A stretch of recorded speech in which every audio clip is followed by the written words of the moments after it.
inFamous 2, the development process has been going on for about 2 years. The first big chunk of it, almost a year, was pre-production and designing and experimenting with all the big systems, getting big creatures to move through the city, working on the art direction, the core renderer, and then the last year has been production and obviously a big polish section where you're trying to improve the quality of what's there. I think you've kind of heard us say over and over again the whole leave no stone unturned. Obviously we're a sequel to inFamous 1, so we want to take a kind of wide breadth approach and say nothing is off limits. We want to improve absolutely everything about it. And so we want to retain the core elements of inFamous 1 that our fans love. We also added new elements as well, such as user-generated content is the most obvious one, but in addition to that, we had things like more epicness. And what does more epicness mean?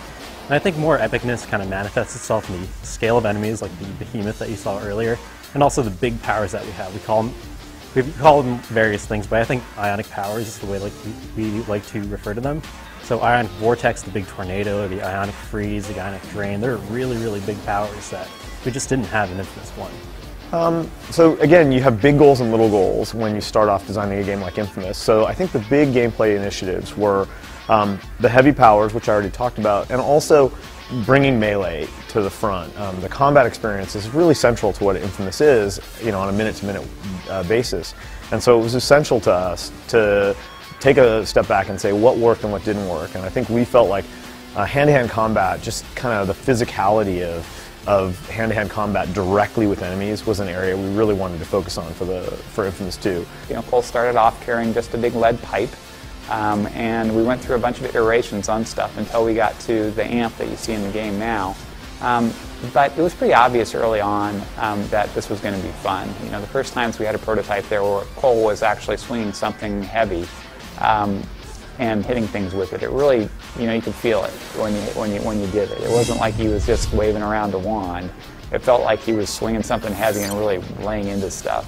So we actually have a new variant system where we allow you to actually get multiple versions of the same button press. So for example, with rockets, we have maybe 5, 6 different rockets that you could actually access at any given time. And so what I love so much about this is that it kind of fits the mold of an open world game even better. We let the player choose the way that they want to interact with the situation. And so at the end of the day, if you think that it'll be cooler to just stand back and hit them with a couple of lightning bolts, that's fine too. But if instead you want to switch up that lightning bolt to be the stronger lightning bolt on the first shot, switch to the faster stream because he'll start escaping, it gives you the freedom. It'll just pause the game, just hold it left on the D-pad, switch to different power, and over again, within one battle, you could go through all your powers.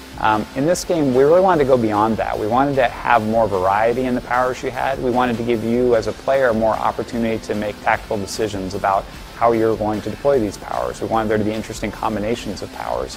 So for that to happen, we went to a little bit more complicated model where you really can have a bunch of different powers assigned to R1 and you switch them on the fly.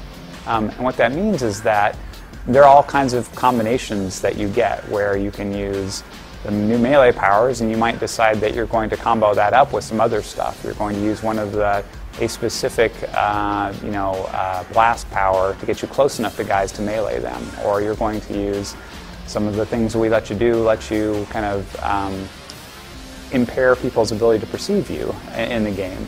You can use that to sneak up on people or to get past people. So there are all kinds of things you can do this time around that you couldn't do last time around in terms of being clever and how you're using your powers. It's literally the type of thing where I'll freeze people, then I'll pick them up with a kinetic pulse and I'll throw them across the world, and I'll switch to another R1 so I can use ice jump to chase after him.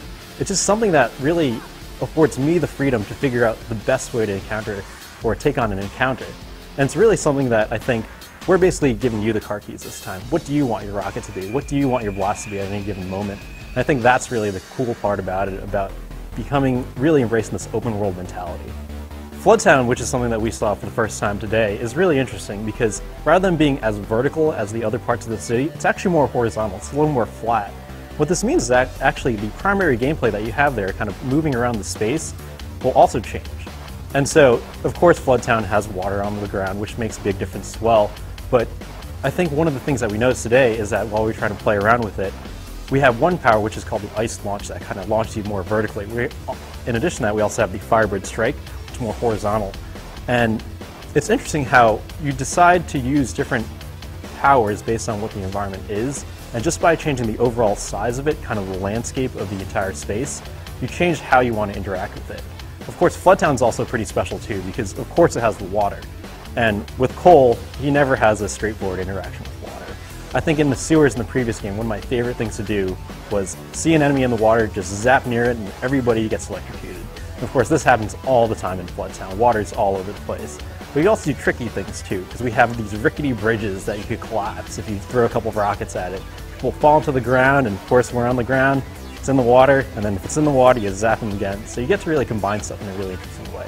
One of the first things that we did with inFamous 2 was we actually decided to work on enemies. We started to think of what was the cool thing that we could do different from other games. And because we inhabit this world where Cole's a superhero, he gets the whole system of getting powers as a conduit, we decided, well, why can't the enemies also have that too? We had some of that in the first game, but we really started out and said, well, we could really play with scale, we could play with abilities, and so we fully embraced that. So today you saw the Devourer, you saw the Crusher, you saw the Titan. They're all completely different scales. We have the regular soldiers, of course, like the ice soldiers, who also have superpowers. You saw them jumping around like little jumping beans there. But in addition to that, we also have the Crusher, who is slightly larger, but also has the ability to throw ice at you. Again, superpowers and slightly bigger. Then you had even bigger than that, which is the Titan. The Titan's a huge monstrosity. I think he's probably about 30 feet tall. He's lumbering around, he's throwing ice at you, he's creating ice shards from the ground. It's really, really cool. But of course, we're not even done with that, right? We even have the Behemoth, which we've showed off before, which is an enormous enemy. I think it's about, gosh, it must be about 100 feet tall. It is enormous. And it was really actually an early focus of ours to say, well, not just with the powers, not just with the parkour system, what else can we improve? And we think that one of the ways that we've improved really well here is the enemy variety. The development of the project, I think, started with a couple core nuggets, and those have been very true, but almost everything else has changed. So the core nuggets were we wanted to focus on presentation. We wanted to take the core gameplay from inFamous, which we thought was pretty good, and surround it with better cutscenes, better powers, better effects, more beautiful environment, really pushing the presentation, the production values of the game.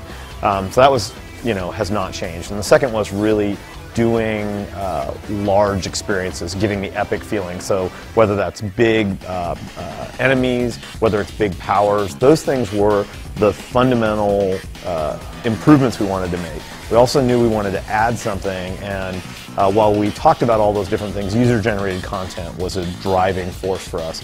We felt like we needed to add a major leg to all the things we were doing, and so UGC from really very early was the plan. Well, user-generated content, that's something that's like completely brand new, and if the feedback we're getting from the beta is any indication, there are lots of people out there that are like, well, I'm not sure why that would be interesting. Once you try it, you're going to change your mind. It's something where it provides a cool new experience for everyone playing the game. Not just about going and building your own missions, that's super fun too, but for the people out there that just want to have more fun inFamous experiences and more kind of crazy stuff to do in New Marais, you're going to be more than satisfied. It's super cool to see what people can do, and people's creativity is amazing to us. Even with the limited set of people we have in the beta now, it's just incredible what people have been coming up with, and it's super fun to see. And I think inFamous players are going to feel the same way. The CARM system is really interesting because I think one of the things that happened is that we kind of changed our overall approach there. We kind of took a more personal element to it, is one way to think about it. And so we've seen Nyx and Quo over and over again, but one of the ways that they kind of manifest themselves gameplay-wise is that, of course, you get the different powers that come from Nyx and Quo. And today we saw the two missions called Hearts and Minds and Fool and the Rebels. They're completely different missions that you will not experience at all if you play one or the other. So I think one of the earlier missions that we showed off that we kind of, at least internally, called them Save Quo. You notice that for a good chunk of the mission did something different, but it kind of came together at the end. These two missions are completely different. So in one, you actually ride on top of an ambulance, you help Quo actually deliver medicine to the rebels. Because at the end of the day, with both of these missions, you're trying to convince the rebels to help you. Quo's method is to help them by giving them essentially medicine, and you ride an ambulance all the way over. So the gameplay there is you're more or less escorting the ambulance over to the other side. But for the evil version, which is actually fooling the rebels, it's completely different. You start off by first trying to infiltrate the fort, Fort St. Philippe, or Fort Philippe, and from there you actually operate a turret, and you take over the turret and you actually anger the rebels and fool them into believing that the militia are bad people. And so I think Brian said it best a little bit earlier, where it's not like in one version you're riding an ambulance and in another version you're riding a bus. It's completely different gameplay. About a quarter of our game is actually karmically linked, and what this means is that we have a huge chunk of the game that you just are not going to see at all your first time through.